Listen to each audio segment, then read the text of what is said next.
Today's Seattle Seahawks video is a look at some potential cut candidates for Seattle. Bigger name guys who would actually save Seattle some salary cap space if they were to be cut. Only the names who make sense are on this list, and we're ignoring the small guys that you might have even heard of who don't save Seattle any money. So with that in mind, I want you to head to the pinned comment on today's video and let me know a player who you want the Seahawks to cut this offseason.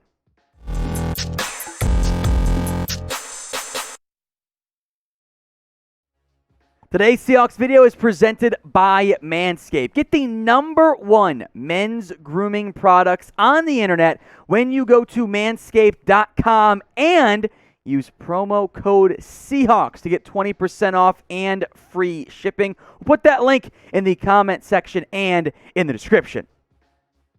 First up here is Bobby Wagner. Now, I do want to make note that I am not advocating to cut Bobby Wagner, but he is a cut candidate because of where this team sits currently with its salary cap. He is a high-end starting caliber linebacker. I argue the best linebacker in Seahawks history, but it is decision time for Seattle as it relates to his future. A $20+ million cap hit, that is absolutely massive.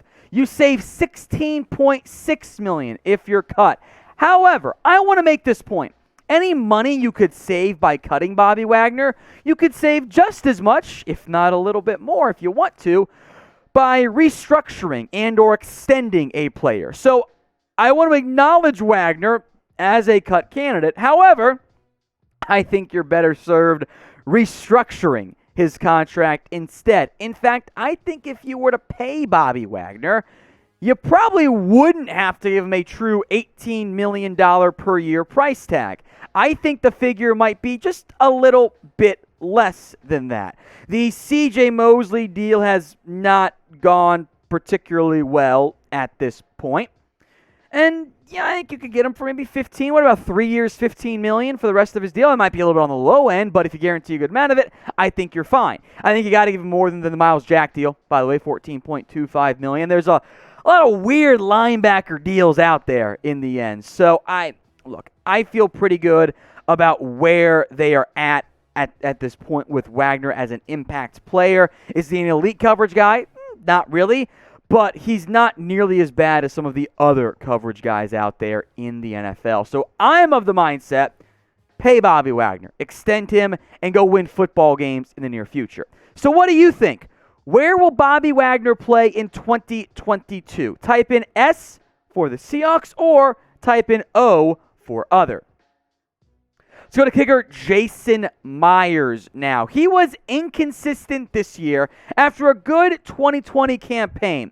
A $5 million cap hit for a player you could save $4 million by cutting is actually a pretty good amount for a kicker not named Justin Tucker. Now, I know Seattle's had kicker issues in the past. However, I do think Myers is a good cut candidate. And I'm actually, as I spent more time on this video, I'm actually more concerned about Myers than I was before we did this.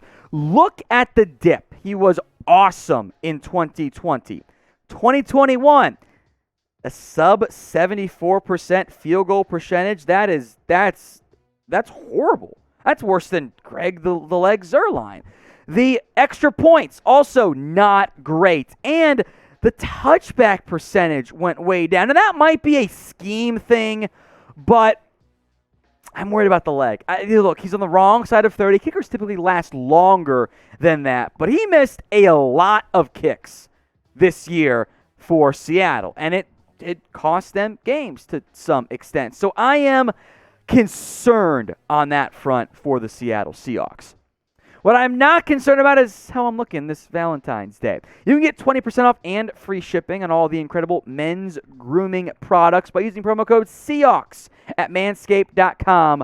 It's a fantastic deal available for you guys. You can get the performance package, the ultra premium collection as well. All kinds of incredible goodies to make you feeling fresh And if we're being honest, at least feel and look a little bit longer when you're nice and trimmed downstairs. 20% off and free shipping at manscaped.com when you use promo code Seahawks.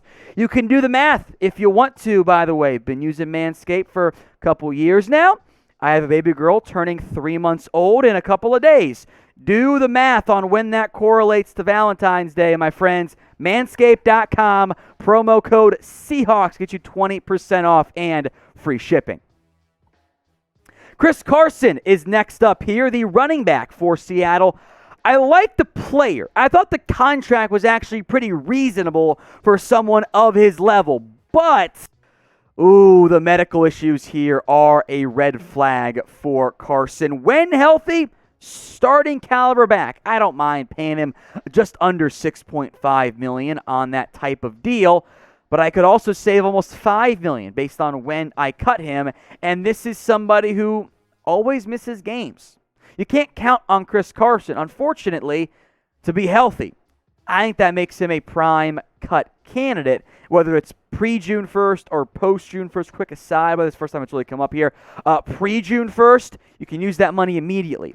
Post-June 1st spreads the dead cap hit out over this year and next year, so you save more in the short term, but you can't spend it until after June 1st. That neck injury scares me. If it were a shoulder, a quad, a calf, a hamstring, whatever, I wouldn't be as concerned, even for a running back.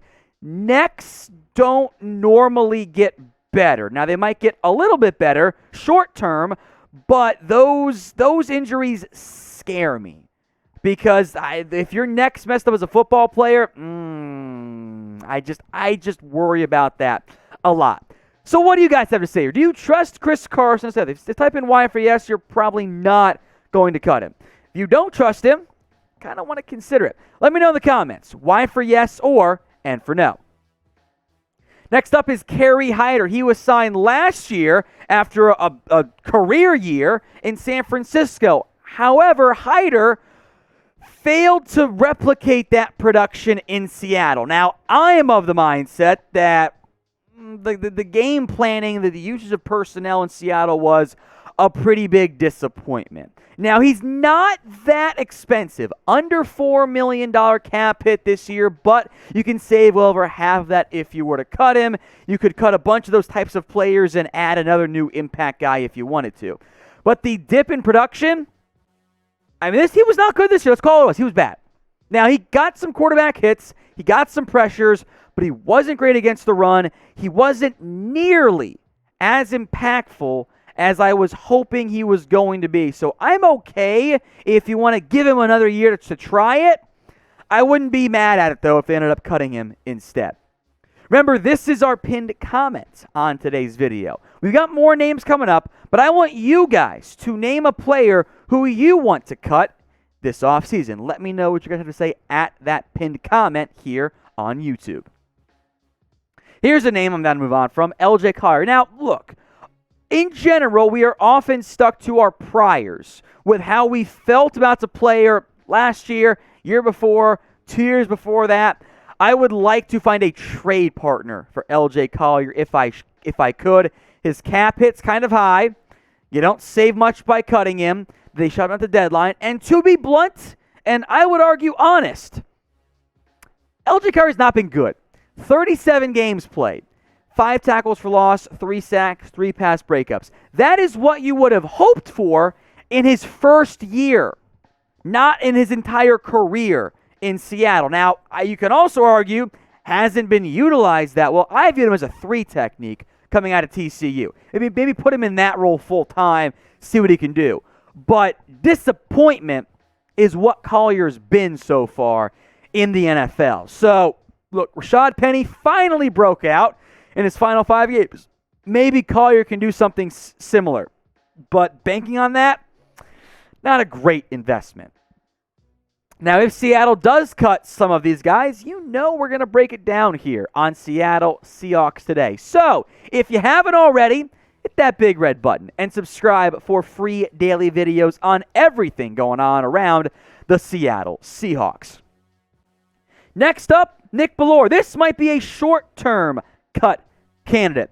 Because Bellore's a good player. Special teams asset, can play fullback and linebacker for you, as we learned this year. But a $2.75 million cap hit with $2+ million in savings is a lot to pay somebody who didn't really play that much. Put it to you this way. If you cut Nick Bellore right now, who is signing him for $2 million on the open market? I don't think anybody. So now you might run into the issue of Bellore not liking it, but I would cut him, bring him back for a $1.5 million cap hit. That's not a lot of money, and you do have a risk of your special teams guy getting pissed at you, but that's the route I would go if I were Seattle. Next up, Gabe Jackson. I should say last up, actually. Traded for last year to deal with the Las Vegas Raiders. I still think Jackson's a solid player.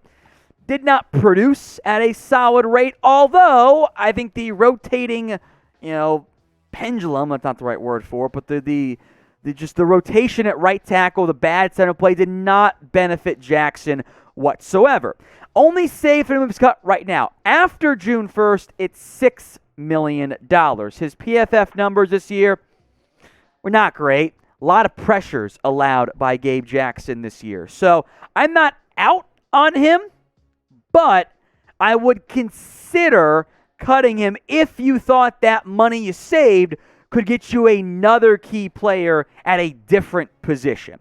So I went through 7 names on today's video. Of the 7, if you could only keep one of them, who would it be? Type BW for Bobby Wagner. That's my first pick, by the way, to keep him. JM for Jason Myers. CC for Chris Carson. KH for Kerry Hyder. LC for LJ Collier. NB for Nick Bellore. My second option, my second pick, I should say, JG for Gabe Jackson. Let me know what you guys think. Or excuse me, what was it? What did I say? GJ. I messed it up every single time. Welcome into Seattle Seahawks Today. I'm Tom Downey. I'm an idiot sometimes. Get those votes in for me in the comments.